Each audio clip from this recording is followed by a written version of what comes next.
So as one of the rare few people that are playing the new Bloodborne emulation stuff on an AMD graphics card, I've been doing a lot of testing to try and get the SFX files to possibly run, or just even like anything to function. And of course right now you can't really see any blood effects except for the splatter or two. That's from a decal that is finally running without causing a major performance dip, which is very nice to see. But I wanted to know if there's any way to get the actual blood effects to work, because, you know, it's nice to have. Same with, you know, seeing items and, you know, shooting your gun and all that, because right now you can't see anything. But AMD has been kind of rough on that. That's where a very old build or file that was released on August 29th comes into play. I was doing a little bit of research on Nexus mods because I thought, hey, maybe somebody else has been working on this in the meantime. But it's really just an old file, and it has not been worked on since then. It's been worked on by a creator by the name of... Give me just a second, sorry about that. Let's see here.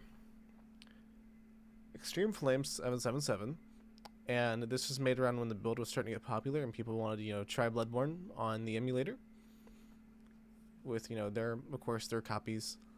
And I noticed, you know, it does not work for Intel CPUs, so of course that would mean that AMD would be superior as far as that goes. But it made me wonder if this would even work at all when it came to getting the blood to work on an AMD GPU. So I have a couple of SFX file backups, as you can see in my Bloodborne folder here. It's kind of a mess in here, I know. But I made one and I decided to completely empty everything because I wanted to see if I could get purely the blood to work, and at least, you know, at most just the blood, because I feel like that would be a big deal. So I'm going to go ahead and drag this into here and we'll see if this works.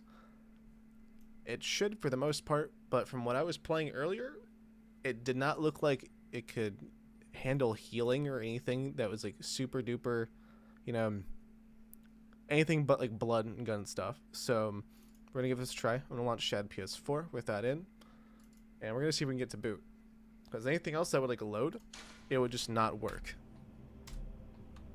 as far as normal SFX files go. Sorry, I'm really bad at explaining things. So let me turn off reshade. I'm messing with it.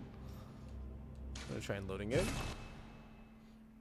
and this is about as far as I got, you know, with SFX files. So now we have our player glow, and we actually have glow and stuff down here too, which I was very surprised by.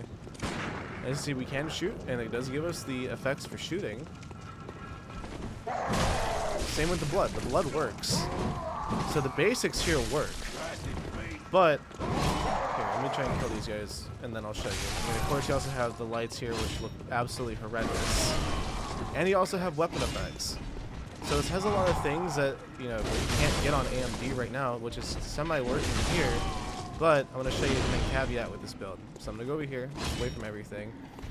If I try to heal with a blood vial, we get a hard crash. And I don't know. I thought this was really interesting, as nothing else has worked as far as fixes go. I've tried Diego's fix, that did not work. And I know that's like the main big one. So I wanted to point this out and see if maybe anybody who's on AMD at all, who knows a single thing about coding, could look into this, as I know nothing about coding. And I think that this is potentially something big, or it could be a nothing burger. But I just wanted to point it out for the meantime, in case anybody does know what to do about it. That's all I got. I'll link everything needed in the description. Thank you.